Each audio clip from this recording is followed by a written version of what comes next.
ọgbọ́n sọpọlọ ọlọ́pọlọ àríbẹ̀rẹ̀ oṣù yìí láyọ̀ bí a semi final 30 lóṣù yìí semi final ní òní ọ̀la ní final tóṣù kẹfà tí ó parí tí a wà kó ìdá kan nínú ìdá méjì ọdún 2026 adúpẹ́ lọ́wọ́ ọlọ́run ọba elédùmarè tí ó dá wa sí tí ó pa wá mọ́ tó jẹ́ ká wà láyé tó jẹ́ ká wà láàyè àtúnwá wà ní àlàáfíà ara gbogbo àwọn tó kù díẹ̀ káàtó fún a fi àkókò yìí bẹ̀ ọlọ́run ọba elédùmarè kí ó fún wọn ní okun àti agbára. Ọláyínká Abdulwahaab Oko Oloyun apèdègbà ìwà òun náà ni ó kọ mi mo kí káàbọ̀ sórí ètò sókàn wá fún ti tàárọ̀ tòní àwọn tí ọ̀rọ̀ ìlú tọ́kàn gbọ̀ngbọ̀ngbọ̀n àwọn tí ẹnu wọn àti ojú wọn tọ́tọ̀rọ̀ ti ń lọ láwùjọ wa wọ́n tún ti wà ń kalẹ̀ láti pa bìyàbìdún ọ̀rọ̀ eléyìí tó súyọ nínú ìwé ìròyìn fún ti tàárọ̀ tòní àtàwọn ọ̀rọ̀ tí ń lọ nígboro ayé gbogbo ẹ̀ náà ni àgbéyẹ̀wò èwo lọ́kàn wá èwo ni ọ̀kàn wá mẹ́ èwo ló yẹ ká yọjú sí èwo ni ó yẹ ká yọjú sí èwo ni ó yẹ ká yọnu sí èwo ni ó yẹ ká yọnu sí sẹ́wọ̀n pé a máa ń sọ lórí ètò pé nítorí bá dé bá ojú yóò dé bá imú nítorí bá kan ìsásùn dandan ni yóò kàn síbí nítorí bá kan ọmọ orogun yóò kan ìgbàkọ gbogbo àwọn ọ̀rọ̀ tó súyọ nínú àwọn ìwé ìròyìn yìí èwo gan lọ́kàn wá ń bẹ̀ èwo gan ni ọ̀kàn wá ń bẹ̀ ẹ jẹ́ máa fi àkókò ìkí comrade Ọmọlúlú Èjìdìran káàbọ̀ sórí ètò fún ti tàárọ̀ tòní comrade ẹ káwọn aráalé. a kú ojúmọ́ mo kí Ibrahim Fẹ́mi káàárọ̀ gbogbo ilé ń kọ́ sá. ẹ mi rí sí máìkì ni. ní àlàáfíà. àpò àsìkò yìí àkó bí ilẹ̀ Ìbàdàn ṣe rí àsìkò bí ọ̀sẹ̀ ṣe wà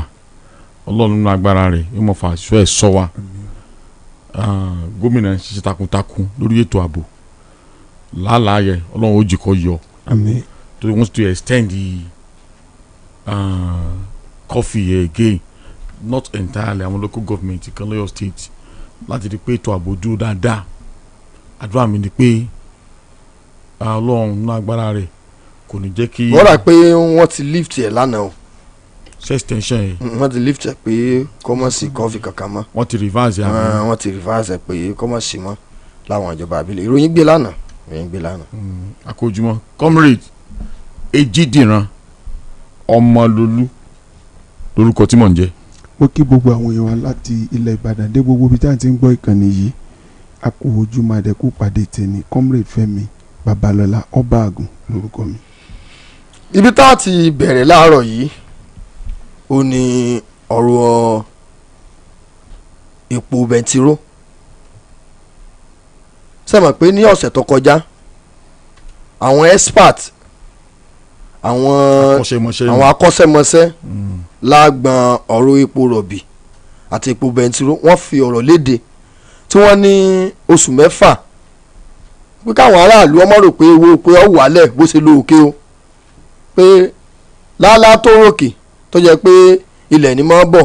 kì í sí lọ́rọ̀ ọ̀rọ̀ epo bá a ti wà yìí o bó ṣe lọ òkè lẹ́ẹ̀kan náà látàrí awuyewuye ogun tó ń lọ ní Iran àti ilẹ̀ Amẹ́ríkà pé kí wọ́n má rò pé epo yẹ bó ṣe lọ òkè lẹ́ẹ̀kan náà òun náà ni yóò wálẹ̀ pé yóò tó oṣù mẹ́fà kó tó di pé epo ọ̀hún yóò wálẹ̀ so nínú ìwé ìròyìn láàárọ̀ tó wá ní àwọn kan tọrọ epo kàn ẹ̀wọ̀n wò lọ́rọ̀ epo kàn tí wọ́n tún fohùn léde pé epo ti wálẹ̀ lọ́jà àgbáyé ó ti padà sí iye tí à ń rà á nígbà tí epo fi wà ní 700 plus because mo rántí dáadáa bí a bí oṣù kínní àti rà ní 700 plus kò pé 800 naira èyí tí ń lọ ní ilẹ̀ Amẹ́ríkà àti Iran òun náà lọ́fàá tepo fi lọ sókè nígbà tí egbé wa ti regbé tẹ̀gbé ti regbè tógun ti mí tí ò sí nǹkan kan mọ́ ó yẹ képo wálẹ̀ epo rèé ọkọ̀ epo ọ̀wálẹ̀ gẹ́gẹ́ bí wọ́n ti kọ́ nínú ìwé ìròyìn àti tí àwa náà rà nígboro wọ́n ní 1,190 naira sí 1,205 207 210 naira ó ní wọ́n ń ta epo nígboro báyìí epo bẹntiró pálítà wíkì iye tí wọ́n ń tanú pé nígbà tí epo wálẹ̀ lọ́jà àgbáyé tí ogun ta ní ó mú kí epo ọ̀wọ́n tógun yẹn ti jẹ́ rodò lọ́ọ́ mú mi kí ló dé tó pọ̀ wálẹ̀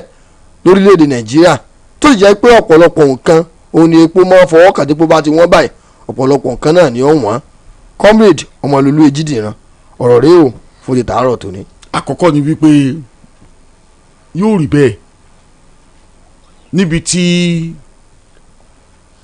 exchange rate owó tá a fi ń ṣe pàṣípààrọ̀ ọjà àti kátàkárà ọjà tí ò bá ti bára mu. From my personal finding tí mo ṣe mo rí pé crude oil nítòótọ́ ó ń fall by the 10% decrease and náírà wa ó ń depreciate by 20%. Now tí crude oil ẹ sì mọ̀ pé à ń import crude wọ́n ni and lọ́ra refined product lọ́ọ̀ni a ní crude níbí ṣùgbọ́n lọ́pọ̀lọpọ̀ àwọn ti fi yáwó. I conclude that ni pé there was a time tí Dangote complain pé wọn ò ta crude fóun as a family pé kí ló lè fà á tí Dangote tó ń rìn fún epo nínú ilé tó fi lè fi gbé ta pé wọn ò ta crude fún tó ń gbé crude láti other country. Now I wan realize wípé the exchange rate only major factor tó fà á náírà ó ti sọ agbára nù tipẹ́tipẹ́ ó sì ń sọnù dì sí bá a ṣe ń sọ̀rọ̀ yìí. Kò sì sí tẹ́ ẹ bá ń ra refined product wọlé okay you need hard currency láti fi hàn rà á ẹ máa convert náírà sí whatever the hard currency ti country àbí ìlúkìlú tẹ́ ẹ fẹ́ fi rẹ̀ dà tó bá ń lò and to that effect ó ti fi hàn wípé tí náírà bá ti bẹ̀rẹ̀ sí gbókìtì yóò kó bá owó epo tí wọ́n kó wọlé torí pé exchange rate yẹ okay yóò kó bá àwọn market akóbá ọjà orí ẹ̀ náà wọ́n sì wọ ọjà lé eyín ọ̀bẹ ọ̀kan. Secondly ni pé àmọ́ landing cost ṣàbí tí wọ́n máa kó ọjà wọlé a ní iye tó land sí iye tí wọ́n landing cost tí wọ́n ṣíde lórí. The landing cost wà lára àwọn àtàwọn other cost ní ìmọ̀ wà lára àwọn factors tí ó ṣeé ṣe kọ́rọ̀ mọ́ kí crude oil price tó fall lágbàáyé kó má lapa láàrin ìlú. Apart from landing cost because of the freight costs again several costs míì máa ń gùn because as you import epo wọlé o I mean refined products wọlé because mi rò pé capacity nǹkan tí Dangote ń produce ilé iṣẹ́ wípé ó tó láti gbáralé fún wa although Dangote boast some time ago pé epo tóun pèsè lọ́dọ̀ tòun ó yẹ kó lè satisfy ó yẹ kó lè serve even the West African states gẹ́gẹ́ bí nǹkan tí Aliko Dangote tó fọwọ́ gbáyà tó sọ but ebi ò rí pọ́ lápá tó wẹ́ pọ́ lápá ni kò ní mọ̀ di pé a tún mọ̀ fi ọ̀wọ́n gógó epo àti mọ̀ kà níròyìn láàárọ̀ yìí because capacity epo tí Dangote tó ń pèsè gẹ́gẹ́ bó ṣe fọwọ́ gbáyà bẹ́ẹ̀ ó yẹ kó lè mú ọ̀wọ́n gógó epo kúrò nílẹ̀ ni. Now away from that factor tí mo tún wò ni pé kò sí transparency láàrin àwọn tí wọ́n ń gba epo tó ń kó epo wọlé àtijọba and sista ni local. kódà transparency tẹ ní òsín gan láwọn agbègbè kan ní igbó olórin ní igbó olóyin wọ́n ní kí tó ṣe 1,205 207 tá a sọ ohun táwọn tíròyìn tó gbé láàárọ̀ yìí wọ́n ní 1,285 òun làwọn ilé epo kan sì tó ń tà nígbó olóyin kálá ní 1,3 níbi 1,299 dé wo àdúgbò tí wọ́n dá akọ yìí gbàgbé wá before the problem with oil dollar exchange rate was 1,450 and now the exchange rate is 1,299 1,003. Now now àmọ́ landing costs all those factors ló ń contribute sí ẹ sì mọ̀ pé àwọn cartel tó wà ní epo ayọ̀ tí wọ́n ní wípé kí wọ́n máa ṣe ní burú kó máa hàn sáráàlú so that a lè ní multiplier effect lórí àwọn mẹ̀kúnnù nílùú. comrade ọmọlúlú how sure pé náírà exchange rate of naira exchange rate ló ṣàkóbá fún tí ọ̀rọ̀ epo yẹn fi rí bá. èkó àkọ́kọ́ ni pé náírà ò gbéra náírà keep depreciating kò sí bẹ́ẹ̀ sí fẹ́ ṣòkòwò pẹ̀lú pé ẹ̀ ń kó. láàrin gbàwo sí gbàwo náírà tó fi depreciate sí. now ẹ lọ wọ exchange rate the current exchange rate naira to dollars naira to yuan naira to pounds and naira to riyal ti Saudi Arabia lọ wo síra wọn. but gbogbo nǹkan yìí náà ló wà nígbà tí issue tó wáyé ní Iran àti America tó fi ṣẹlẹ̀ kó tó di pé because ó ní the only excuse the only reason tí wọ́n give pé ọ̀fà tẹ́kọ̀ fi wọ́n nígbà tí ò wá sí issue yẹn mọ́ ó yẹ kí wọ́n wálẹ̀. ẹ ìtọ́bọ̀lẹ́sìn kankan agreement kan náà lágbàáyé báyìí láàrin àwọn tó mọ̀ pé exchange rate nípa lórí nǹkan tí mò ń sọ yìí okay àwọn country kan wà like China and some country tí wọ́n come together pé ẹja ọ̀rọ̀ sign agreement pé owó currency wọ́n láti máa rẹ̀ tà lọ́wọ́ yín kò nílò ká lọ́mọ exchange ẹ̀ mọ́ and ìdí tó fi ṣe bẹ́ẹ̀ ni pé wọ́n fẹ́ dìde ọ̀tẹ̀ sí dọ́là lọ́jà àgbáyé olóńfà block tẹ̀rín tí wọ́n fọ́ọ̀mù block yẹ pé Brazil Russia and some other country tí wọ́n come BRICS àbí tó fa BRICS nìyẹn wọ́n rí ipa tí exchange rate dọ́là ń kó lórí àrajà lágbàáyé na if that should be the case tó bá yẹ pé ó rí bẹ́ẹ̀ bó ṣe ń lọ yìí okay country tí currency ẹ̀ bá weak apart from the issue petrol gangan àti issue petrol dandan ni okay kó máa fi ọ̀pọ̀lọpọ̀ owó ra ọjà kékeré lájọ àgbáyé kí ni CBN máa ń ṣe ni pé tó wá pé CBN ló fẹ́ ra nǹkan CBN máa ní reserve for forex reserve so that tí wọ́n fẹ́ ra nǹkan lọ́jà àgbáyé wọn ò ní fi náírà rà wọ́n á fi reserve owó tó wà reserve òun ni wọ́n á fi rajà ní ọjà àgbáyé so that kò ní di pé yóò ṣàkóbá fún náírà because ọ̀pọ̀lọpọ̀ náírà ni máa nílò apart from issue of even exchange rate mo ti sọ issue landing cost and some other factor míì and deregulation tó ń kó bá kí owó epo lágbàáyé tó já wálẹ̀ tí ò fi lápá láàrin ìlú bí. as long as ti Nàìjíríà ò bá ní refinery wàhálà ó sì máa bẹ́ yọ ní gbogbo ìgbà. ti Dangote nǹkan. ìyẹn ló yẹ ká kọ́kọ́ sáré bí Nàìjíríà gangan as a nation bá sì máa ní refinery ẹyọ kan ò tó wa. ṣé mọ̀ pé tá a bá send crude sọ wọ́n á bá wa refine wọ́n gbé wa ọ̀n ló fi sọ̀rọ̀ nípa landing cost. ẹ ṣe rí ọ̀rọ̀ epo ó wà shady ní Nàìjíríà ó very very shady wọn dẹ̀ fẹ́ káwọn aráàlú tí wọ́n ń jàǹfààní epo wọn fẹ́ kán mọ kí nìkan tó ń rí lè lọ. tá a bá ní refinery tí wọ́n ń sìn tó ṣe bá a ti la ṣe sọ fún present administration ẹ lè bẹ̀rẹ̀ bẹ́ẹ̀ parí ẹ̀ fọdún mẹ́jọ tẹ́ lò successful government tó bá ń bọ̀ ó ní òra máa tẹ̀lé títí tá a fi ní tí gbogbo ọ̀sà fi mọ̀ pé òkè túlẹ̀ Nàìjíríà ti padà bọ̀ sípò tó bá ṣe pé à ń ṣe lọ. sọ mọ iye ọdún tí ìṣèjọba Buhari tí wọ́n fi ṣàdéhùn refinery tó pé àtẹ̀yìnwá àṣẹ̀yìnbọ̀ àròmìnira ààrẹ jẹ́. Buhari yàtọ̀ sí Tinubu orúkọ wọn yàtọ̀ ìtí kálukú dẹ̀ ní lájẹ̀ndà ó yàtọ̀ so èmi bá suggest fún present administration kán máa ṣiṣẹ́ lórí bó la ṣe ní refinery tiwa then tún kò sí price control board ẹgbọ́n tẹ sọ́nsìn àwọn kan tà tí wọ́n ní 1,285 níbi kan wọ́n tà ní 2,200 wọ́n fi 200 naira lílo àwọn kan 105 or something ẹ gbogbo nǹkan tán fi lé yẹn ká pé bíi ti price control board wáyé tán bá tà ní A náà ni wọ́n tà níbí bọ̀ kò sí bọ́ọ̀dù yẹn irú yẹn náà yẹ kí gọ́ọ̀mẹ̀ntì lè set ẹ̀ up ní tí mo rí nípa ọ̀rọ̀ epo Nàìjíríà ni pé àwọn kan wà tán jókòó sí ẹjọ́ pé ní wọ́n kàn fi wá jẹun wọ́n fi Nàìjíríà jẹun bó ṣe wù wọ́n fa àwọn èèyàn jẹun wọ́n rí lè wọ́n ṣe tán bíi pé kí nǹkan yẹn wálẹ̀ wọ́n fẹ́ dàrú so in that case gọ́ọ̀mẹ̀ntì ni ó múra lórí ọ̀rọ̀ number one bá ṣe ní refinery tiwa number two ni pé wọ́n múra lórí ọ̀rọ̀ pé ká ní marketing board tó yẹ pé price control board tó yẹ pé ní wọ́n máa control èló ni abọ́dọ̀ ta epo wa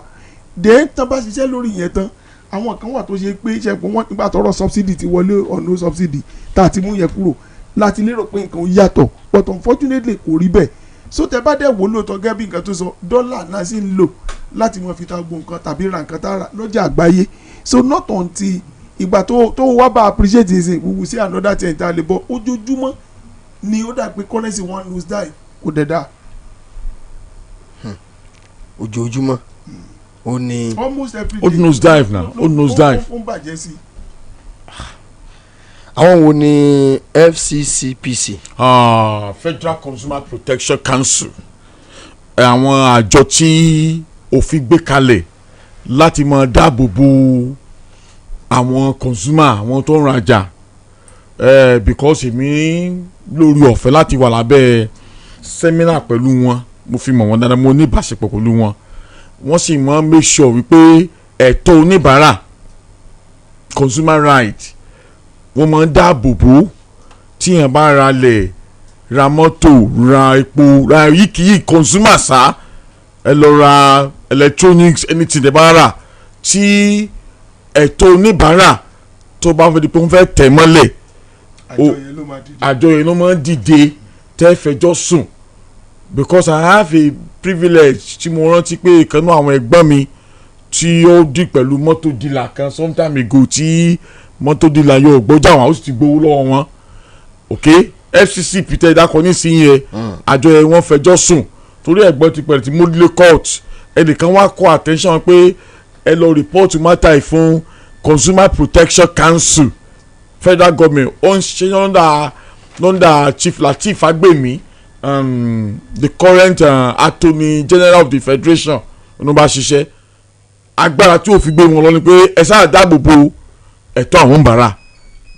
agbára tí. òfin gbé lé wọn lọ́wọ́ ni pé kí wọ́n dáàbò bo ẹ̀tọ́ oníbàárà consumers. but àwọn FCCPC wọ́n ní wọ́n frown on exportation in oil market.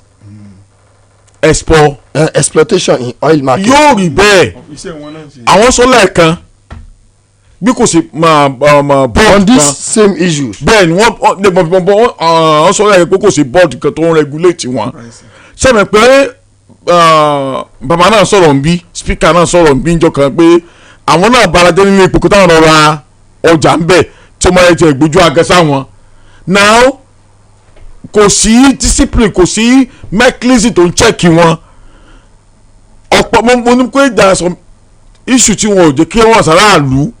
táwọn náà ń fi ọ̀bẹ ẹ̀yìn jẹ́ aráàlú ní sùn tí wọ́n ń fi ara ní aráàlú sẹ́ni ibi tí kálukú bá ṣe ń ṣe bó ṣe wù ú they will take advantages of the masses where does exploitation come in total exploit aráàlú number one ni pé quality that wọ́n ń tà fún àwọn èèyàn kò tó two ni pé owó tí wọ́n fi ń ra ọjà owó tí wọ́n fi ń ra ọjà exchange rate ó pọ̀ thirdly ni pé. ní sùúrù comrade ọmọlúlu ejide ẹ jẹ́ kí n máa fi àkókò yìí kí honourable speaker the people's parliament àwọn èèyàn wọ́n ti ń béèrè yín pé ṣé pastor ṣé speaker ṣé wọ́n wà lónìí ni àwọn èèyàn ti ń béèrè yín lójú òpó Facebook nígbà tí bá ní mọ̀ kálé ní èjì ẹ̀ta àwọn tó ti béèrè yín yóò tó bí 5 sí 6 pa àwọn retí speaker o so mo kí n káàbọ̀ sórí ètò fún ìtàárọ̀ tó honourable speaker ẹ̀ka àwọn ará ilé kí wọ́n mọ̀ pé ẹ ti wà ń kalẹ̀. mo kí àwọn jàmọ́ tó wà níjókòó. àwọn jàmọ́ ni ìmáàmù ti dé o ìmáàmù ti dé o ṣéwù ti wọlé. mo kí àwọn jàmọ́ tó jókòó. jẹmọ́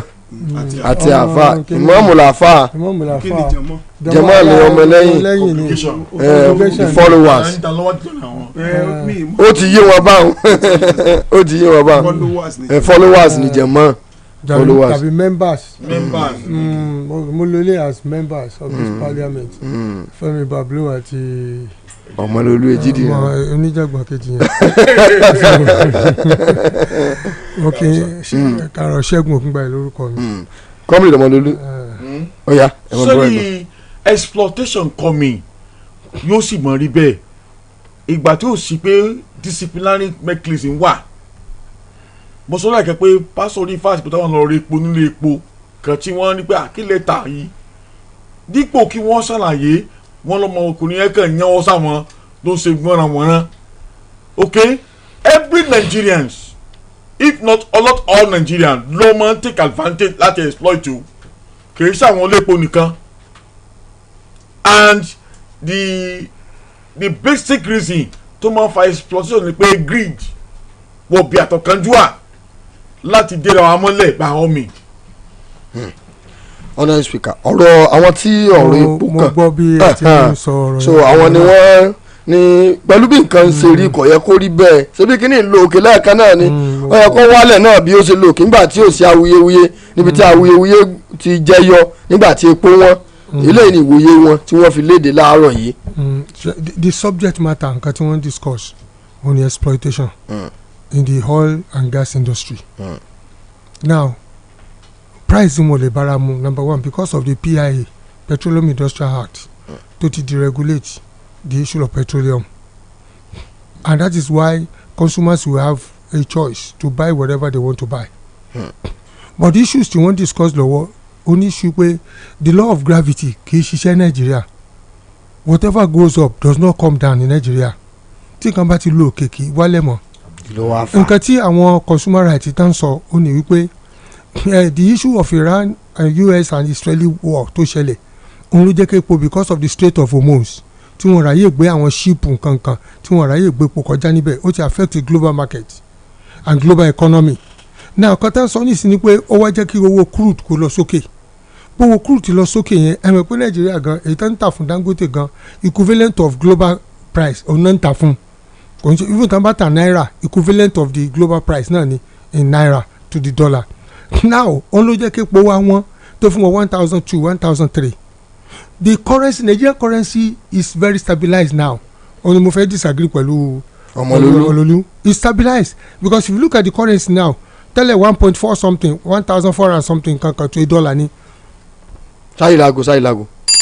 gẹ́rẹ́gẹ́ láago mẹ́wàá àárọ̀ lù láti iléeṣẹ́ rédíò àgídìgbò 88.7 FM Ìbàdàn. Lọ gba káàdì ìdìbò rẹ. It's 1,400 something before, now it's around 1,290 something now. So naira is appreciating every day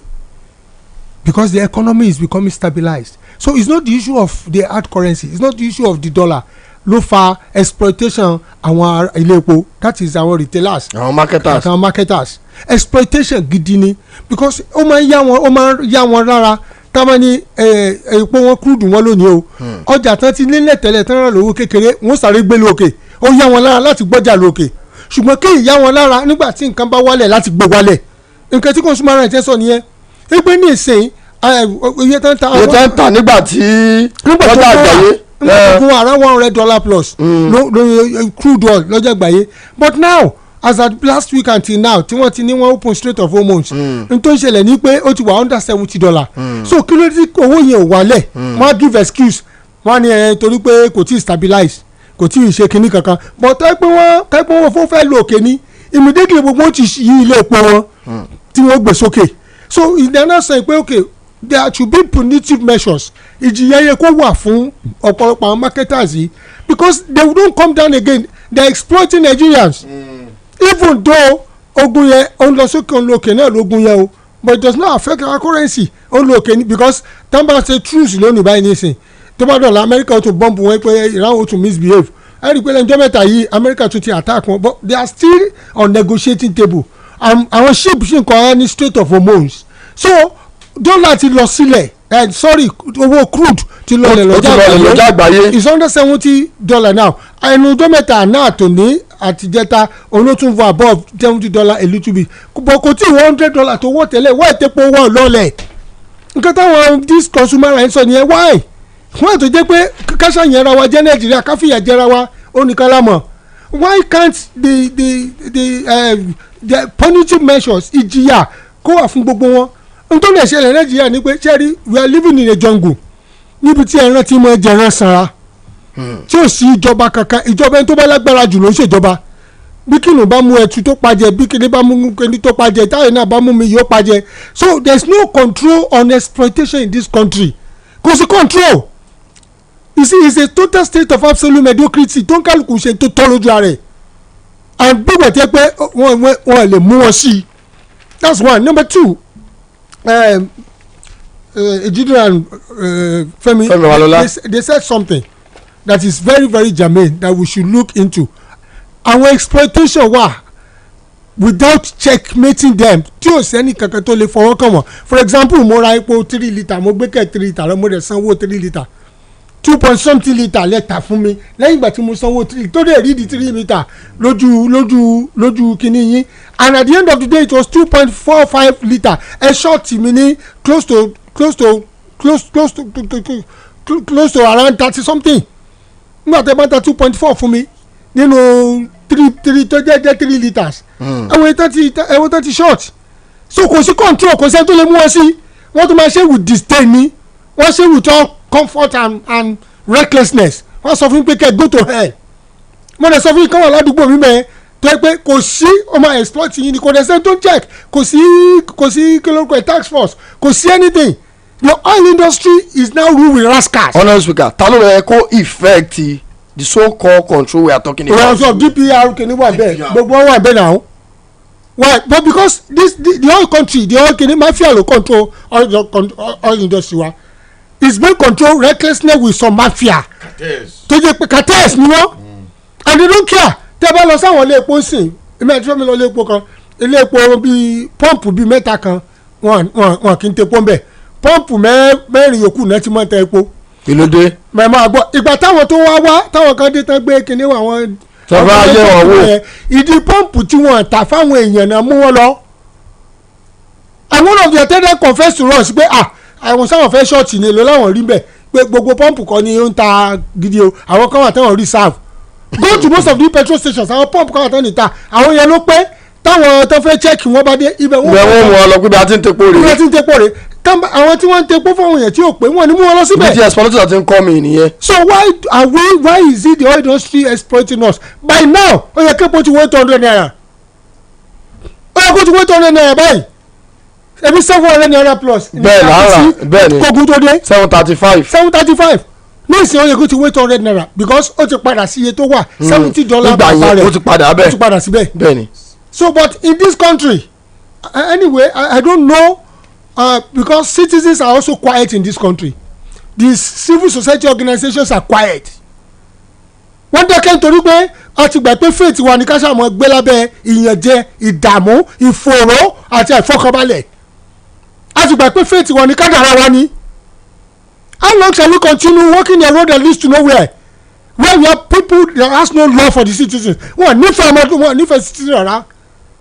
ẹ̀rẹ̀ sọ́wádìí àkúrà àwọn ènìyàn hypertension wọ́n ní gbogbo ẹ̀ ṣé ẹ mọ̀ pé owó epo ló increase inflation tó bá ti wọ́n epo bá ti wọ́n ó reflect orí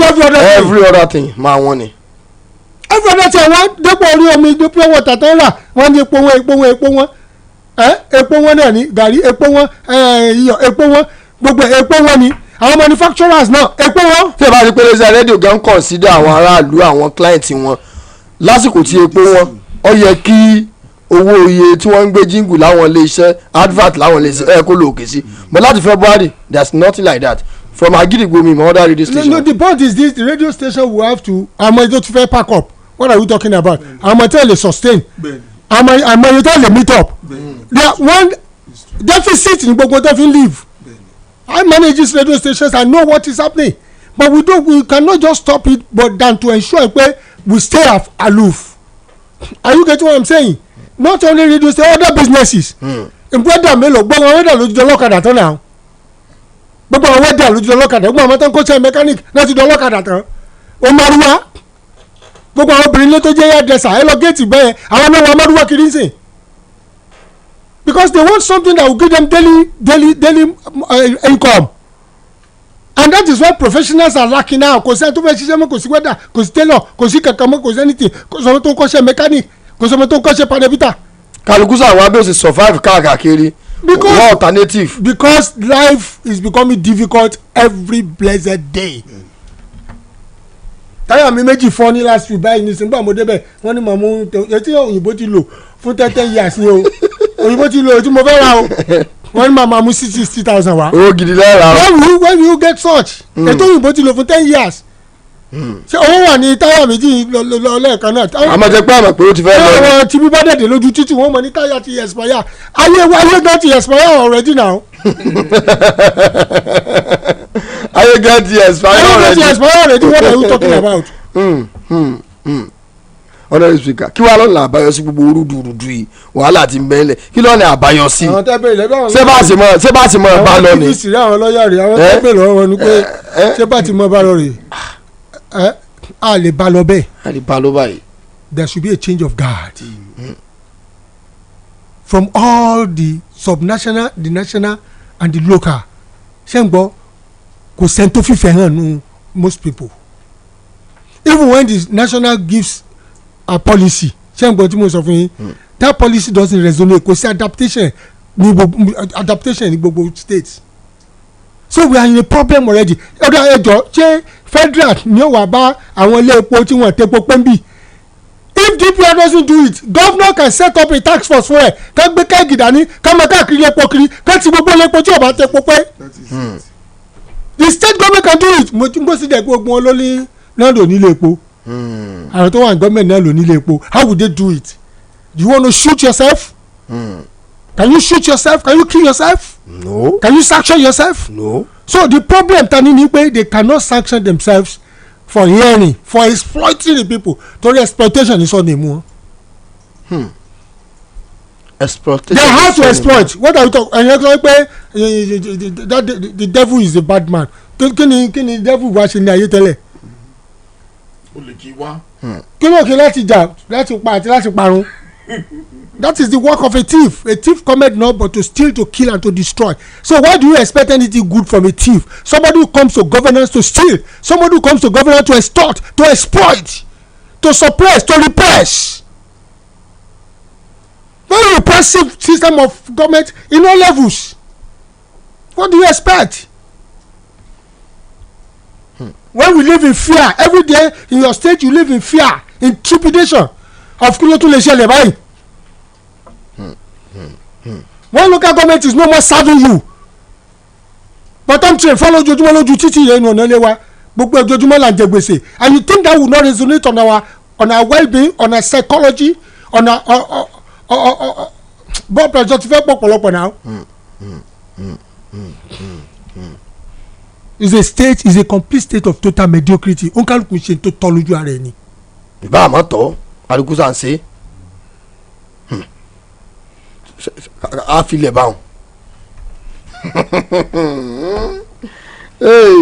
ẹ jẹ́ à lọ síbi láti ìjọ Friday kí ẹ bí ìròyìn tí àwọn ìwé ìròyìn gbé láàárọ̀ yìí wọ́n ní ṣe ni àwọn tí wọ́n jẹ́ olùdíje nínú àwọn ẹgbẹ́ òṣèlú kálukú bẹ̀rẹ̀ sí ní káyọ̀ọ́kè sókọ̀ mi ní ó jáde sókọ̀ mi ò ní jáde ṣùgbọ́n gẹ́gẹ́ bí ìwé ìròyìn ṣe jáde láàárọ̀ yìí kódà wọ́n ní àwọn tí wọ́n jẹ́ olùdíje lábẹ́ àṣẹ ẹgbẹ́ òṣèlú APC púpọ̀ nínú wọn ni wọ́n lọ sí ilé ẹgbẹ́ pé ẹni tí ò sí nílé léwúrẹ́ rẹ̀ bí kan so kálukú sàún ṣègbìyànjú láti pé ó kọ òun lọ jáde ṣùgbọ́n gẹ́gẹ́ bí ìwé ìròyìn ṣe gbé jáde láàárọ̀ wọ́n ní ẹgbẹ́ òṣèlú APC wọ́n ti gba code eléyìí tí wọ́n fi upload àwọn tí wọ́n jẹ́ candidate wọn ẹgbẹ́ òṣèlú ADC àwọn náà ti gba code ni wọ́n fi upload àwọn tí wọ́n jẹ́ candidate wọn ṣùgbọ́n ẹgbẹ́ òṣèlú NDC ṣe àpá discuss ọ̀rọ̀ wọn lánàá wọ́n ní àwọn ò tí ì rí code gbà kí ló lè fà á tẹ́gbẹ́ òṣèlú NDC kò tí ì rí code gbà sọ̀rọ̀ tí ń bẹ ńlẹ̀ ni àbọ̀rọ̀ tí ń bẹ ńlẹ̀ kọ́ kó tó di pé àgbọ̀ ọ̀rọ̀ lẹ́nu Saraki Dixon torí Saraki Dixon náà ti sọ̀rọ̀ lórí ọ̀rọ̀ ọ̀hún comrade Ọmọlólú Èjìdìran. ó ṣe é ṣe kó yẹ pé legal battles wọ́n ń face lọ́wọ́ crisis tó wà lórí ọ̀rọ̀ ẹgbẹ́ wọn lọ́wọ́ but pé wọn ò gba code ṣé court injunction ni wọn fi rí code gbà ni àbí discretion INEC ń lò ọ̀nà fún wọn ní code because INEC is an established of the law and ohun tó ń jẹ́ kó yé wa ni pé they are expected to be unbiased umpire lẹ́kùn wọn jẹ́ but INEC ò jáde síta láti sọ ìdí àbí kí ló fà á wọ́n ti sọ tó ń fún ọ ní code. ṣé mo pé logo ló ń dá wàhálà sílẹ̀ bó tiẹ̀ ṣe pé mo gbọ́ pé wọ́n ní wọ́n ti fẹ́ lo zid instead the 2 fingers now. ṣe pé mo sọ̀rọ̀ kan lánàá pé a lè sọ bóyá kíní ẹ̀dẹ̀ ṣe lè change báyìí but mo gbọ́ pé wọ́n fẹ́ lo zid instead the 2 fingers bóyá tán bá rí ìyẹn ṣe tán wọ́n send the code sáwọn náà. ọlọ́run sùkẹ́ bá yẹ kọ́mẹ́ǹtì yẹn ẹnìkan ń bá yín sọ̀rọ̀ nbẹ. àkíní mi ò because dátà mi ò ní dátà.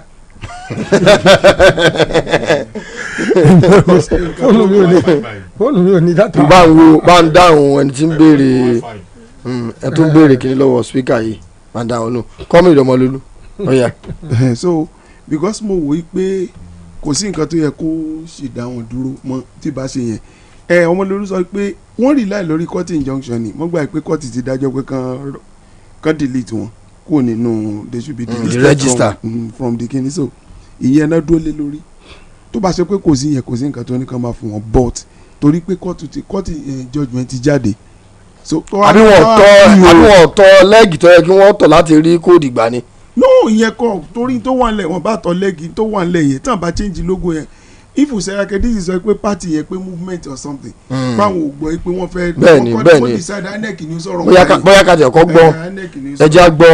ọ̀rọ̀ kó tó di pé kọmìrì Fẹ́mi Babalọ́lá àti honourable speaker wọ́n bá ọ̀rọ̀ délẹ̀ ẹjẹ́ á kọ́ gbọ́ ọ̀rọ̀ lẹ́nu Saraki Dixon tí ó jẹ́ ìkàn gbòǹgbò nínú ẹgbẹ́ òṣèlú NDC ọ̀yá ẹjẹ́ á gbọ́. We are confident that even the orders, whichever way you want to interpret it, will be put right in no distant time. Okay? Once the applications are lodged, and our lawyers have been doing a terrific job, and the issues are very clear. Yeah. I would like you and all Nigerians to know this. Look, the party that went to file an application, a motion, who are they? Nigerians should know that that is not a registered political party at all. It is actually a non-entity. It's not known to the laws of Nigeria. We have natural persons, you and I,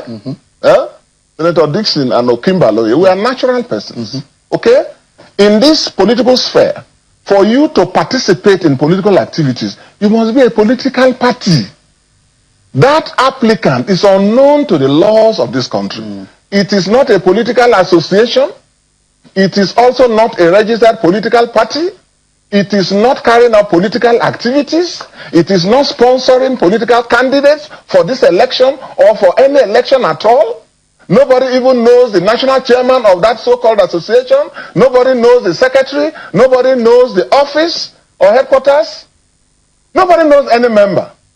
Only someone described herself as pro-tem legal advisor of an association. And it's even anomalous that it refers to itself as a party.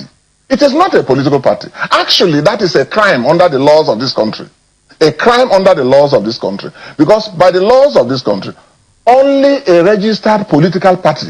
can call itself a political party and can undertake or be part of political activities. And it is a criminal offense to do so. So, ab initio, there was no legal justiciable person, no juristic person before the court. Okay? So the action, every action associated with this matter is frivolous, so you don't and it's embarrassing actually. So you really don't know people who are behind it? No, there's nobody actually behind it. Now let me tell you. What do you suspect? Wait. Yeah. So there are many suspicions and many motives going on, but I'm not here to trade suspicions. What I'm here to explain the kind of situation that has been... kọ́mi fẹ́ mi alọ́lá. ó dà kó ti sọ the same thing. sẹ́ẹ̀tìrì. ó dà kó wọ́n ní movement ni pé wọ́n ti register ẹgbẹ́. wọ́n sọ bẹ́ẹ̀ wọ́n ní 2015 eléyìí tí wọ́n request pé wọ́n deny wọn ní 2015 pé láti gbà yín wọ́n dẹ̀ ṣe nǹkan kan lórí rẹ̀. Saraki Dixon lọ sọ. ìyẹn ò stop wọn pé kán ṣe go ahead láti sọ pé party kan fẹ́ lo logo àwọn. dóòna ìgbà tán ti fún ọ ní official kìíní wọ́n lè sọ̀rọ̀ ṣùgbọ́n lọ́wọ́lọ́wọ́ báyìí party tó jáde yìí wọ́n ti lo opportunity yẹn bóyá nǹkan tó yẹ kán ṣe sí nìkan ká gbẹ́jọ́ yẹn lọ sí court ká fi fún wọn lórí ọ̀fẹ́ láì jẹ́ pé wọ́n máa recognize NDC ìbá fún. wọ́n appeal lónìí. ṣe rí mo máa ń sọ kíní kan fún yín and to the people tó máa pè nǹkan ní qualifications tí yẹn fi lè gba nǹkan tó ní gbogbo dọ́kúmẹ́ǹtì wa jẹ́ káwọn dọ́kúmẹ́ǹtì yẹn pé cross check very well má fi pé wọ́n fún ẹ ní oore ọ̀fẹ́ torí ipò ẹ tàbí anything party tí wọ́n sọ ẹyin àwọn tí ó ní logo tí wọ́n sọ ìtàn ní logo àwọn náà lò wọ́n fẹ́ register 2015 wọ́n gbà wọ́n wọlé they were not registered so they are not a political party but you cannot say bí wọ́n ti ṣe copyright logo wọn logo Àgídìgbò tẹ́ ẹ̀ wọ̀ yìí any political party tó bá lò báyìí tó bá gbé jáde báyìí you can sue them. Definitely. And let's face realities before kan tó ṣe kíní wọn ó yẹ kán èso pé wọ́n ti wò kán kọ kíní pé logo wa ta fẹ́ lòrè o àwọn CAC tẹ́fọ́ fẹ́ register wọ́n ní ká check pé ká gbé jáde lórí national paper logo ta fẹ́ lò yìí o ṣé kò sọ tó ti lò ó ẹni tó bá ti lò kó sọ̀rọ̀ o we need a specific time nítorí ní ká máa gbé jáde national dailies nìyẹn so tẹ́ bá gbé jáde kò sẹ́ni tó lè sùn yìí mọ́ because they didn't show up so torí pé òkè ṣe political party omi ìgbé kan máa jà fún logo wọn ẹ̀gbọ́n mi let's face realities of life the law is beyond them àwọn ruling class anybody tó bá kọ́ wọ́n bọ̀ wọ́n lo advantage pé àwọn náà wọ́n wà clean enough you must come to equity must come with clean hands àwọn clean enough ní document nìkan tó kó bá wọn báyìí ká sọ pé wọ́n kọ́ wọ́wọ́ wa ẹ ti fààyè àti kọ́ wọ́n bọ́lé ayé yín lẹ̀ fáwọn tó ń lé yín tẹ́lẹ̀ sáwọn opposition APC wọ́n fẹ́ ká ẹ wà ní. wọ́n fẹ́ ká ẹ wà ní àwọn sọ́yìn náà yín náà come with clean hands and ensure everything ó perfect come through back door. èyí tó ṣe ń sọ ni they are not political party they are not even if they are movement tí wọ́n ní logo tell them register logo ẹ ní CA ní copyright certified logo ẹ lè ṣe kankan sí you can't use it. ẹ jẹ́ pa sentiment lẹ́ pé APC ń ṣe bẹ́ẹ̀ APC ṣe báyìí APC ò lè gbà kó dáa fún wọn náà tí wọn náà kò ní wọn lè gbà káyé wọn tó are you getting what I'm saying so bí wọ́n ti mọ àbáyé wọn jẹ́ náà làwọn náà máa wá kiri. alákàrà ni tí ọ̀fẹ́ kẹ́lòmí ò dé. are you getting but you know you do what is right excuse to give there is no excuse go and change that logo immediately kẹ́ lọ find out bóyá àwọn yẹn ti ṣe copyright logo wọn or not tí mo ń logo fún iléeṣẹ́ mi tí mo ṣe copyright ẹ̀ ẹni tó bá lọ máa sue ẹ̀. I look at what I'm saying. I will sue that person because mo ti copyright logo mi and nobody else can use it. tí n bá dé fẹ̀ dá company lẹ̀ wọ́n ní kẹ́ ẹ lọ sí national dailies bíi mẹ́ta àbí nǹkan kẹ́ ẹ lọ advertise pé orúkọ tí mo fẹ́ jẹ́ even orúkọ iléeṣẹ́ kò gbọ́dọ̀ papọ̀ mọ́ orúkọ iléeṣẹ́ mi. bẹ́ẹ̀ni. ó bẹ́ tà káwọn yọ ìka kan kúrò nù. ọwọ́dọ̀ yàtọ̀ mẹ́. ó bẹ́ tà káwọn yọ ìka kan kúrò ìka kan káyọ̀ kúrò nù kíní wọn tàbí káwọn sọ́ọ́ dìka mẹ́ta. ayúkẹ́jì kò tí ì le jù wọ́n kàn fi kọ́kọ́ ìkẹ́kọ̀ọ́ kó bọ̀bọ̀ yẹn ká ọwọ́ kò tẹ̀lé ní àbí. wọ́n ní zid làwọn fẹ́ lò. wọ́n tẹ̀lé sọ́ọ̀dì ìka mẹ́ta àbí mẹ́rin wọ́n lè sọ́ọ̀dì. wọ́n tún gbọ́dọ̀ sọ́ọ̀dì ìka mẹ́rin. so are you getting what wọ́n lè sọ́ọ̀dì. torí ìkan wà tó ṣe pé irú báyìí. báyìí ló ṣe wọ́n gbé jáde náà ni ẹni tó ní ìka mẹ́rin kó wá sọ o ẹni tó wọ́n fẹ́ ṣe marriage gan ṣọ́ọ̀ṣì ṣé ń gbọ́ àbí wọ́n sọ fún yín pé afẹ́so Fẹ́mi o àti èjìdíyàn tiẹ̀ kọ́ àti ọmọ kan tó fáyìn o ẹni tó bá ní kó sọ̀rọ̀ o láàrin ìjọ mélòó tí yóò bá sọ̀rọ̀ kó dákẹ́ láíláí. ọ̀rọ̀ àgbẹ̀ 21 days.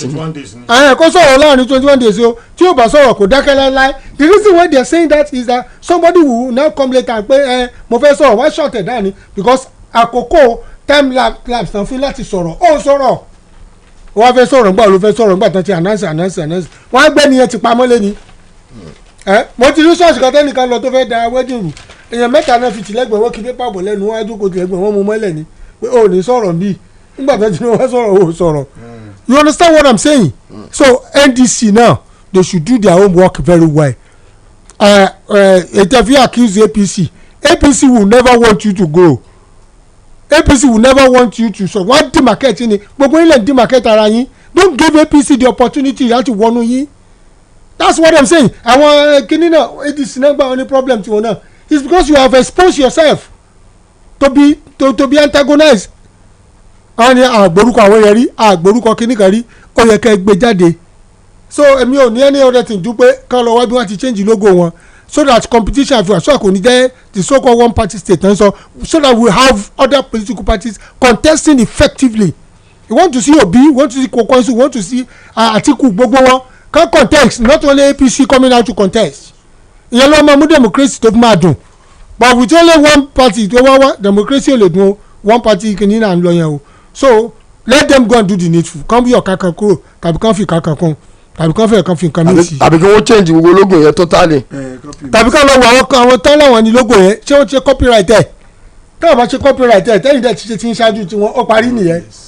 ẹ ti lò lọ nìyẹn àwọn yẹn lọ change logo tiwọn because they didn't do the copyright. But unfortunately. but tọ́ba ti ń lò before tí náà they can still go to court and tell you we been using it as it's in the public there. ṣé kóòtù ni kápẹ́ wọ́n ti ń lò bẹ́ẹ̀ ṣé kóòtù ni tó ń jí ọmọ pọ́ kò tó ń jí kọ́rọ̀ yẹn tó máa pẹ́lẹ̀ torí pé ìbò 2027 òun ló ti kàárọ̀ yìí. wọ́n lè gbọ́ pé àdá kan gé kankan kó tàbí kan fi kankan kún tàbí kan ṣe nǹkan míì.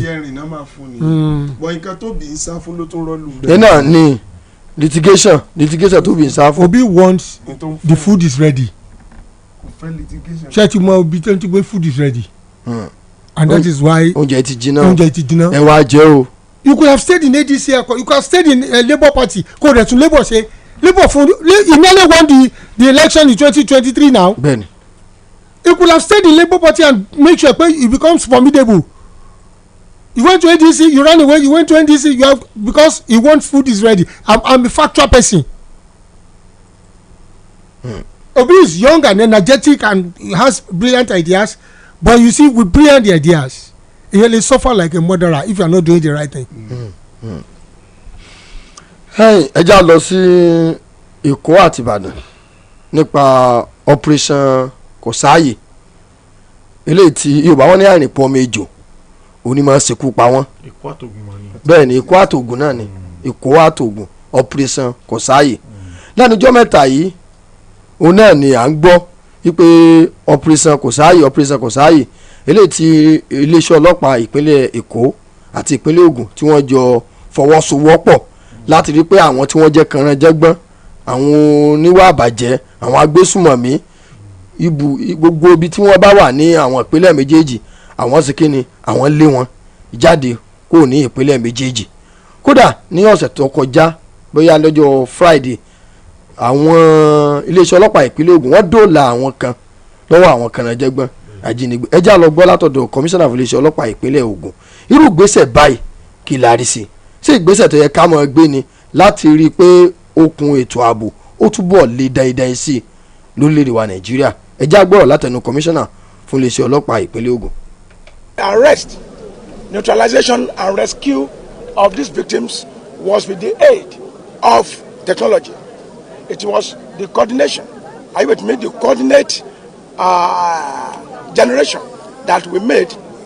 that led to the coordination of the operation and that led to the rescue of these people. If not, we wouldn't have gone directly and precisely to the location of those criminals. Even before this operation, we have been using technology in our most of the operations that we carried out. And with the use of drones, it has been able to carry us and show us the areas where they are not clear to us. And that's the more reason why we have been able to go this far that we have gone in this operation. So lẹ́yìn ìgbà tí kọmíṣánná iléeṣẹ́ ọlọ́pàá ìpínlẹ̀ Ògùn sọ̀rọ̀ tán kọmíṣánná àti ìpínlẹ̀ Èkó àwọn náà sọ̀rọ̀ Comrade Ọmọlólú Èjìdìran ìgbésẹ̀ táwọn ìpínlẹ̀ méjèèjì. ọ̀rọ̀ ètò ààbò ó ti kó lọ́rọ̀ tí ìpínlẹ̀ káàbí ẹnìkan mọ̀ wọ́n ra wọn níran kálukú gbọ́dọ̀ ṣẹ̀wọ́ síra wọn pé bí nǹkan ṣe ń lọ yìí o a gbọ́dọ̀ finá sórí òrùlé ká lọ sùn ṣé ẹ mọ̀ pé Lagos àti Ogun State wọ́n share border gan and they share boundary etí mo mọ̀ dáadáa ní area Ọ̀tà tó hàn sí mi tí mo ti débẹ̀ rí ó já wọn náà ara wọn gan and there is no way tí criminal ò lè mọ̀ fún láàrin Lagos àti Ogun State ẹlòmíì dey commit crime ní Ogun State kó cross Lagos State okay na àwọn tí wọ́n jẹ́ commissioner ní two state wọ́n ti rí i pé there is a trans-state and trans-border criminality tó ń go on ó sì pa dandan káwọn forí korí bó làwọn ṣe rí iṣẹ́ ìjọsìn kan tó àwọn jọ flush out àwọn criminal element yìí and tẹ́ bá wò dáadáa the peculiarity of Lagos and Ogun State ó strong gan láwọn abalabi kankan now to that effect èmi agree mo subscribe sí idea yẹ bí wọ́n ṣe join ní force together láti wage war against the criminal element and tí wọ́n bá ṣe báyẹn sincerely with a full technology tí wọ́n lo gbogbo agbára ètò ààbò àti ìmọ̀ ẹ̀rọ láti fi ṣe ó ṣe kí wọ́n láṣeyọrí apart from that how to increase the police visibility in the sense that how to assure residents and will deter criminal elements because one exchange intelligence wọ́n máa tara wọn ló lọ gbọ́ pé bí nǹkan ṣe ń lọ rèé but the issue of security is local and since it is local they have to exchange intelligence as they flush a criminal element within the domain two states Lagos and Ogun State. Ọ̀ṣun ó yẹ kí Ọ̀ṣun àtọ̀yọ́ state náà torí bọ́n sọ pé wọ́n ṣe àbándì Ọ̀ṣun state àtògùn state náà wọ́n ṣe àbándì nìkèrè so kì í sọ̀dọ̀ wọn nìkan náà ṣe àbándì nìkèrè pẹ̀lú Ogun state therefore irú Ọ̀ṣun àtògùn náà Ọ̀ṣun àtọ̀yọ́ náà ó yẹ kán nírú àwọn àjọṣepọ̀ bẹ́ẹ̀ láti lè rí i pé ibẹ̀ yẹn ó free of whatever ojú àtẹ̀kẹ̀sí náà sábà ṣe àbándì whatever issue tó bá máa wà lórí banditry àti terrorism bá ṣe ṣe tí wọ́n yí ó dáa púpọ̀ operation kò sáàyè káwọn náà wórúkọ kò sáàyè fún ọ̀daràn Ọ̀ṣun àtọ̀yọ́ náà kan wórúkọ kan táwọn náà máa lò kí Ọ̀ṣun àtògùn state náà kan wá nǹkan tí wọ́n máa lò ìfà tí wọ́n bá tẹ̀ ti lè ṣe bí tí Ọ̀yọ́ àná Ọ̀ṣun ó máa help ṣe pé nọ́ọ̀tì láti ń gbọ́ ẹ tẹ́lẹ̀ ìdíkà oríṣiríṣi tó ń sọ kíní kan snake àwa náà ti ní tí wọ́n ń bínú and with that it will be a very good opportunity láti lè stem gbogbo wàhálà tó bá máa yọ lọ́ndà insecurity. the honourable speaker. Transborder criminality pọ̀ and it's for the police to live up to expectation and each geopolitical or each state láti ensure pé onímọ̀fin sọ̀rọ̀ nípa commissioner for interior lánàá commissioner for interior yẹ kó wà ó máa reduce criminal activities ó máa reduce inflow of criminals inflow of dissidents tẹ́kọ̀ máa wọ̀lú aimlessly tẹ́lẹ̀ níbi tán lọ tẹ́lẹ̀ níbi tán fẹ́ gbé láì ṣe èṣù ní òní permanent address. So I think it's the right step in the right direction to me. I think it's the right step. We have to be proactive when it comes to the issue of security. So it's good, but commissioner advocate, commissioner for interior, àbí ṣe commissioner for interior náà ní pé commissioner for interior ní state lọ sí ló tún sọ nísìnyí lọ wo road nísìnyí àwọn tó ń kátà wọlé lọ́jọ́ àwọn tí ń kátà wọlé wá dúró èrò tí ó wà mí ṣé ata ń di èèyàn ní àbí àlùbọ́sà ní di èèyàn tó fi ń rú ọ̀wá kìtìkìtì wọn dẹ̀ níbi tó fẹ́ stay sí my brother we are sitting down on a keg of gunpowder bẹ́ẹ̀ ni your first responsibility as a governor is to the people of your state not to the people of Kaduna not to the people of Sokoto not to the emir of Gambari. ìyẹn ti fòbe nìyẹn ìyẹn ti kúrò ní jurisdiction yẹn. you swore to protect lives and property yours anything to jeopardize that life you have to act against it. True federalism ni now. Mambo.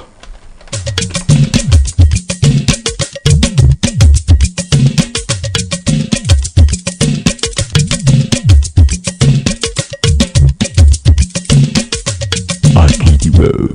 88.7 FM. Jansity ni hello, Jansity ni hello.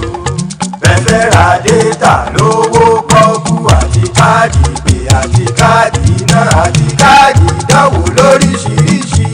Jansity ni hello. Jansity ọ̀kan ṣoṣo ọ̀gá tó ju gba ẹgbàá ọ̀bùn lọ tó o bá ti ní Dancity lórí fóònù ẹ o nílò àti to app lọ rẹ́kẹrẹ́kẹ́ kí fóònù ó máa gbóná lórí Dancity wàá ra dátà lówó pọ́ọ́kú wàá ra káàdì ìpè káàdì ìdánwò bíi WAEC NECO UTME àti bẹ́ẹ̀ bẹ́ẹ̀ lọ kódà wàá sanwó ná pabambari ẹ̀ ní pé tó o bá tún kúrò ní Nàìjà tó jayé lọ sórílẹ̀-èdè míì eSIM wà lórí Dancity wàá máa lo dátà lọ ní tiẹ̀ ní lọ sórí App Store tàbí Google Play Store kó o download Dancity ìyún DANCITY o sì lè lọ sórí www.dancity.app kí wọ́n náà wá rí i pé gbogbo ohun tó ń wá ojú kan ló wà. Dancity amáyérọrùn fún gbogbo mùtúmùwà. gbogbo wa lájọ ní bẹ́bẹ́ ìsìlámù. asalaamu aleykum múmìnì múmìnà ọ̀dà àbáhùn àsìkò ti tó fún gbogbo àwa mùsùlùmí láti pàdé ní yídì géètì ńbàdàn ní gbogbo ọjọ́ Wednesday aago 7 àárọ̀ làdúrà ń bẹ̀rẹ̀ fáwọn tí ń wojú ọlọ́run fọ́mọ aago 8 ní tàwọn olóyún tí wọ́n ń bẹ lọ́n kí wọ́n sọ nírọ̀rùn aago 9 láwọnú àgbà àràgbà àdúrà àsàlátù láì wọlé pẹ̀lú àwọn àfa ńláńlá. ṣé bẹ́bẹ́ ìsìlámù àtúbọ̀ máa ń lẹ́lẹ́lẹ́ o bẹ́bẹ́ ìsìlámù àwọn àgbà tí gòkè lọ. mọ́ṣáláṣí ilé olúwa kò gbọ́dọ̀ o. àdìpèlé ẹ̀san ní bẹ fún gbogbo ẹni tó bá náwó ẹ̀ sójú ọ̀nà ẹ̀sìn pàápàá èyí tá a bá ná sílé ọlọ́run Masjid Muslim Association of Nigeria MAN ẹ̀ka UK pé gbogbo mùsùlùmí àti mùsùlùmọ́ láti dìjọ ṣàṣeyọrí kíkọ́ masjid ilé ọlọ́run ẹ sanwó wọlé sínú àpò òṣùwọ̀n yìí Access Bank 000-162-3275 fún àwọn tá a fẹ́ lo dọ́là 119-844-97 pẹ̀lú sort code 309-154 IBAN number GB25 LOYD 309-154-119-844-97 Lloyd Bank BIC LOYD GB21 281 ẹ sì tún lè lo pounds 0211-4937 pẹ̀lú sort code 309-154 àpòsùnwọ̀n Muslim Association of Nigeria MAN UK lórúkọ tí gbogbo báńkì yóò gbé wá gbogbo mùsùlùmí àti mùsùlùmọ́ iṣẹ́ ọlọ́run ló délẹ̀ yìí ẹ̀já dìjọ dá sí. ládàá ńlá kọ́lọ́hún máa fi dùn wọ́n àmì o. Akidibo 88.7 FM.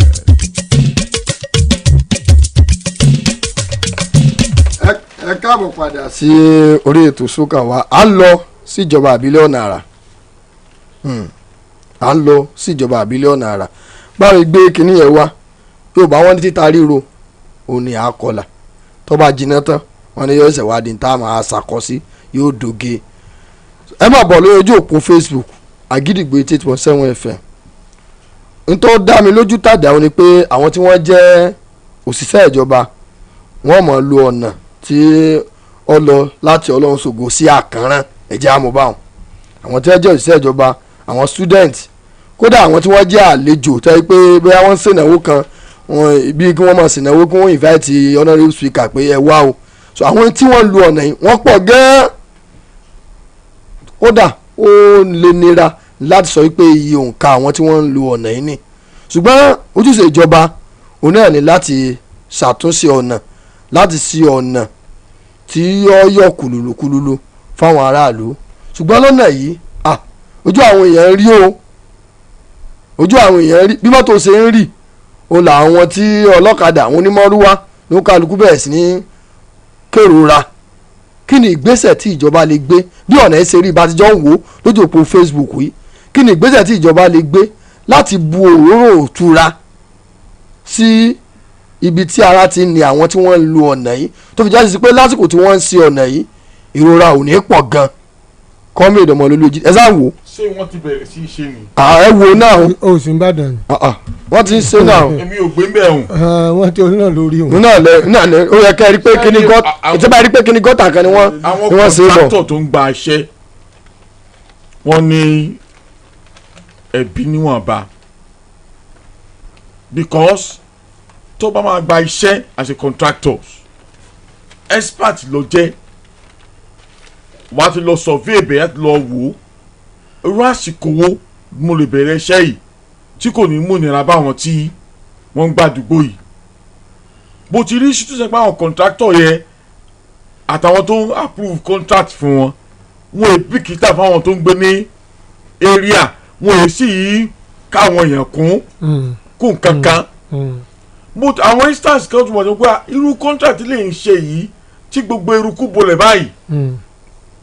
tó sì ń ọkàn ń fi ojú mi pé àwọn tó ń kú dámẹ̀ wọn ọ̀já mọ̀ nǹkan kan ṣé kò yẹ kí wọ́n kọ́ ẹ̀yìn tó wọ́n dà ní èmi ò sì rí kọ̀ǹtrátọ̀ dá lẹ́bi ìdírè bí olú bá ṣe pé bẹ́ẹ̀ wọ́n sì bá pè é àwọn tó gbéṣẹ́ fún wọn ti jẹ́ kó rí aráàlú pé wọn ọ̀já mọ̀ nǹkan kan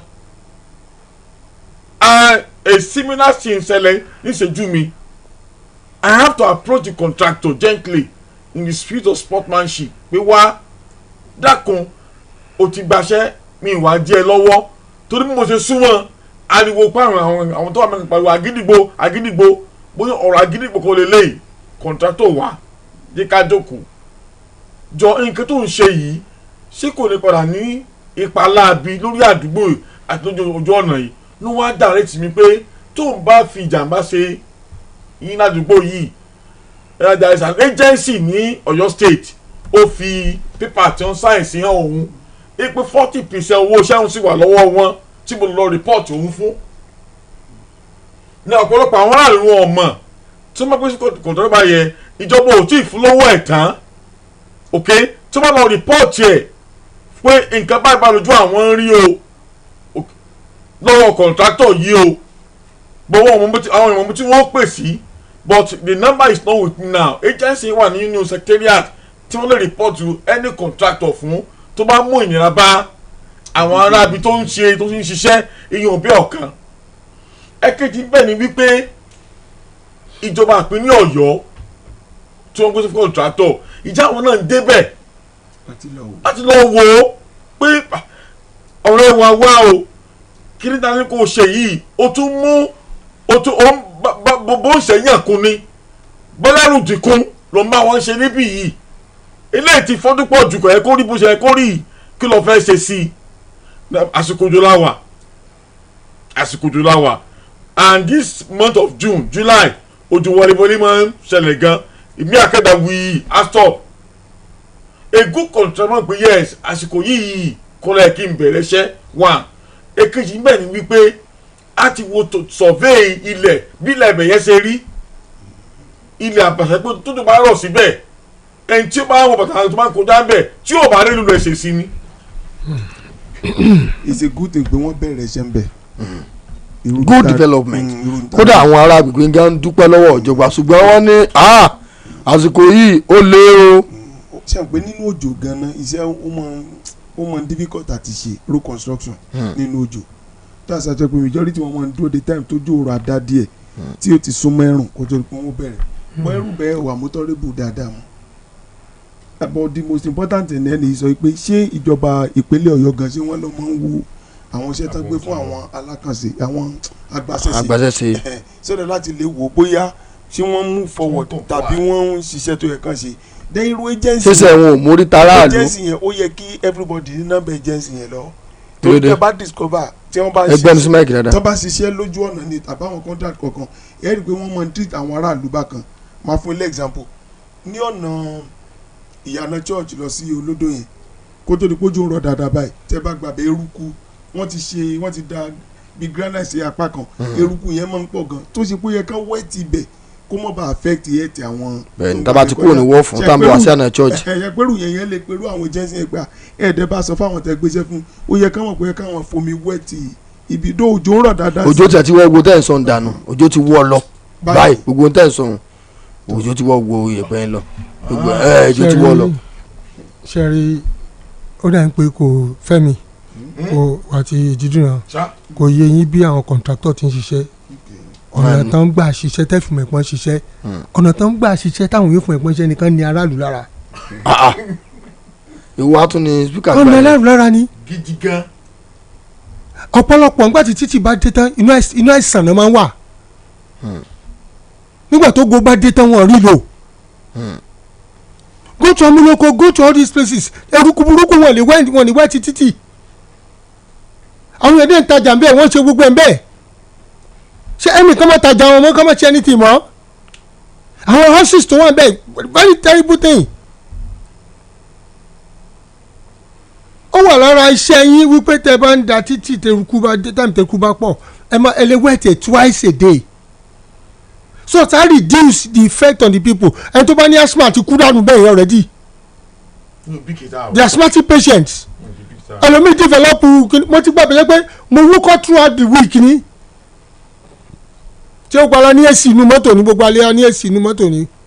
gbogbo alájẹ fẹ́mi tó lówó tó ní èsì tó ní gbogbo ẹ̀nu mọ́tò ní. That's one. Number two ni pé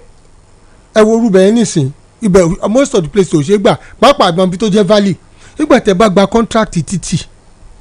mo láàánú kínní kan ní on a more serious note ní àwọn gbàtàn ṣe àwọn circular road kankan yẹn ṣe rí àwọn tó ṣe bẹ́ẹ̀ they did wonderfully ibi tó bá jẹ́ valley náà ti ṣe covert wọ́n ṣe covert síbẹ̀ tó yẹ pé omi àti máa kọjá lọ already gbogbo tó jẹ́ valley lójú ọ̀nà ọlọ́ṣogun kankan yẹn ibẹ̀ lẹ́ẹ̀kọ̀ọ̀kan lọ mójútó náà so that when construction begins omi ò ní dárẹ́gún tó máa affect àwọn èèyàn ẹ mọ̀ pé laterite lẹ́ ń kó síbẹ̀ àmọ̀dẹ ní. so wọ́n ti ṣe covert ṣe wọ́n ti la àwọn ọ̀nà táwọn omi ti bẹ̀ yóò mọ̀ gbà so that by the time tójò bá dé tẹ̀mẹ̀ pójò máa ka yín mọ́bẹ̀ kò ní jẹ́ pé ó máa jẹ́ impediment fún àwọn èèyàn láti kọjá but now look at the place no vehicle movement no nothing. we gats stand still. I gats stand still ní ẹ̀ka máa wà níbẹ̀ is that development. for hours. ẹ yọ money pain before gain that's not you don't need to pass through unnecessary pain unavoidable pain. Unavoidable pain. we call it unavoidable pain. most of the pains táwọn èèyàn rí bẹ́ẹ̀ unavoidable pains ni the contractor must know what to do. ibi tí a bá dẹ̀ mi kó ti were affected you move in immediately within 2 hours 3 hours ẹ ti ṣe ọ̀nà títí ẹ ti dàn kan sí ẹ ti scrape it off. So we are talking about a pragmatic approach to construction and development. But when you are not doing that ẹ kàn máa jẹ́ káwọn èèyàn suffer unnecessarily àwọn mìíràn fa eruku sí mu títí wọ́n fall sick nígbà ìbá ṣe títí tán kẹ́ni títí wàá dá again without kìnìkan wọ́n ti di sick people. Development is good. It's good orientation, good governance. But what about the consequences of that development when people are not put into consideration? I put àwọn èèyàn into consideration ni ẹ gbọ́ mi. I put your then another thing ni pé mo máa ń sọ kínní kan ẹ ti wò pé ok bóyá ká kọ́kọ́ ṣe one side fáwọn èèyàn níbi tó dangerous tó difficult ẹ rọra ṣe palliative way ni táwọn èèyàn lè máa gbà ṣé ẹ understand tí mo sọ make it comfortable for people to pass tẹ́ pé tí gbogbo ẹ̀ bó ti bàjẹ́ yẹn ẹ ṣe side kan táwọn yóò tiẹ̀ mọ̀ rí gbà you can quickly go and do it. Exactly. ṣé ẹ understand tí mo sọ kí ni kan nígbà tá a wà kékeré tí a bá dé láti sùkúù báyìí ṣé ń gbọ́ wọ́n ṣẹ̀ṣẹ̀ fẹ́ mọ́ ọ̀rọ̀ àmàlà nǹkan ọmọ take time wọ́n kọ̀ fún wọn gàrí mu alẹ́ fi kúlíkúlí mu alẹ́ fi kíní mu á ti gbàgbé kó a fẹ́ jẹun gan palliative nìyẹn ipò rẹmọlẹ́kún kò sí rẹmọlẹ́kún ní gbogbo nǹkan tó ń ṣe náà. ọkọ̀ fi nǹkan ronú náà. ẹ lọ síbẹ̀ tójú bá rọ̀ díẹ̀ báyìí ká wo eruku táwọn èèyàn sọ́fà wọn omi ìjọ kan tó ń ṣèṣì fa omi ìyẹn kan lọ rere ó kàn dá sẹ́gbẹ́ kan ó dẹ̀ lọ náà nìyẹn tó bá ti lọ báyìí ló ń gbẹ because it was not thick enough. So I think when contractors are getting their job and then mo lórí ọkẹ nìkan pé àwọn agency kan àtẹ̀mọ́ ló ń fẹjọ́ sùn ó dìgbà tí wọ́n tó fẹjọ́ sùn ìkẹ́ tó mọ̀ pé ẹ̀ka ẹ̀ lọ supervise. Where are the government contractors? Ṣé kankan gba owó kan dẹ̀ ṣe ní tìǹbà you must supervise. You must check what they are doing. Proper monitoring of what they are doing. Torí àwọn èèyàn ẹ má jà fìyà jà àwọn èèyàn development ò ṣe ká fìyà jà àwọn èèyàn nìkan. Káfàrà ni wọ́n. No, it's good development pé ṣe títì yẹn inú àwọn èèyàn dùn. They are thanking the government but that pain is becoming unbearable. Just ti pa àwọn èèyàn. ẹrẹ̀ tún ti dá wọn dúró. bẹ́ẹ̀ni. let's face reality. ṣe rí nǹkan tí mo rí bẹ́ẹ̀ ni pé thank God for the speaker ọ̀rọ̀ tí wọ́n sọ ni pé àwọn àgbààgbà àdúgbò kọ̀ọ̀kan tí wọ́n jẹ́ olórí ládùúgbò kọ̀ọ̀kan àwọn náà lójúṣe láti ṣe. ojúṣe èwo. ẹ ṣeun mo ṣàjẹ́ example bó tí mi rí. tó fi lọ bá. àwọn ọ̀dọ́ wọn á bá mi mo ní ibo contractor yẹn wà so wà round tó ní wọ́n ní ẹ̀kọ́ kan ló mọ́ wá wọ́n lọ́ wà round mo ní ẹjọ́ ẹ lọ́ bá mi bí pé kó jẹ́ ká fojú rin jú ìjà àgbààgbà àdúgbò tí wọ́n wà ń bẹ̀ yẹ ìjẹ́ wọ́n hold meeting pẹ̀lú contractor yẹn rí.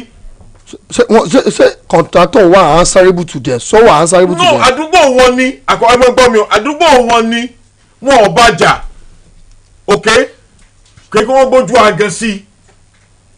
ṣebí torí àǹfààní ara wọn àǹfààní àdúgbò wọn ni agbègbè yẹn ni àbí wọn ò bàjẹ́ àwọn ò gbójú agan sí àwọn gan wọ́n lè ràn lọ́wọ́ lẹ́nu iṣẹ́ rẹ̀ náà èmi pè mú wa pé kí ló fẹ́ ṣe sí kinní èmi náà gbójú agan sí náà a sọ̀rọ̀ bí ọmọlúàbí sọmọlúàbí nínú gan ó fẹ́ ìrìnkù lẹ́gbẹ̀ẹ́ mi ni ló wá fún mi dọ́kúmẹ́ǹtì tí wọ́n approve ló fi ṣàyẹ̀ fún pé owó òun ò tí ì tán tí n bá competition lórí òun ṣọ̀rọ̀ state government wọn ò ní sanwó òun jáde ìjọba aládùúgbò wọn gan engage àwọn contractor yìí láti súnmọ́ wọn láti bá wọn sọ̀rọ̀ tó bá pé kó bá pé wọ́n sọ wọn pé òun bá ní problem ẹ mọ̀ sùn mọ́dọ̀ òun ẹ sì ra school lọ́dọ̀ ẹ ra filẹ̀. sọ̀rọ̀ títí àgbolé náà lè bá sọ kì í ṣe títí àṣẹ major road tá ń ṣe yẹn títí àgbolé irú ọ̀dọ̀ yín ṣàpá àgbolé lọ́dọ̀ yín. ẹni wọ́n pe contractor tí ilé ẹ bá wà lẹ́gbẹ̀ẹ́ títí wọ́n wo èkó sí ń tẹ̀sẹ̀ ẹni wọ́n pe contractor. so sọrí ẹ máa gbọ́ there is a government tó gbé contractor wà ẹni tó ń bá sí ẹni tó rán níṣẹ́ náà bẹ̀rù. àìbẹ̀rù ẹ̀ ń tá a jẹ fún. àwọn tẹ́ ẹ̀ sọ ẹ̀wọ̀n àbẹ̀rù yín rárá ẹni tó rán wọn ṣẹ́ náà bẹ̀rù. the contractors. ẹni tó rán wọn ṣẹ́ ni wọ́n bẹ̀rù àwọn tó sì rán wọn ṣẹ́ ni ministry àwọn tó gbéṣẹ́ fún wọn ìjọba tó gbéṣẹ́ fún wọn náà bẹ̀rù. wọn bẹ̀rù yín o ṣé ìjọba kan bẹ̀rù yín ni ó dẹ̀ ń sọ báyìí. ṣebí ìjọba kan bẹ̀rù yín ni. irú agency yẹn ìyẹn lè lò.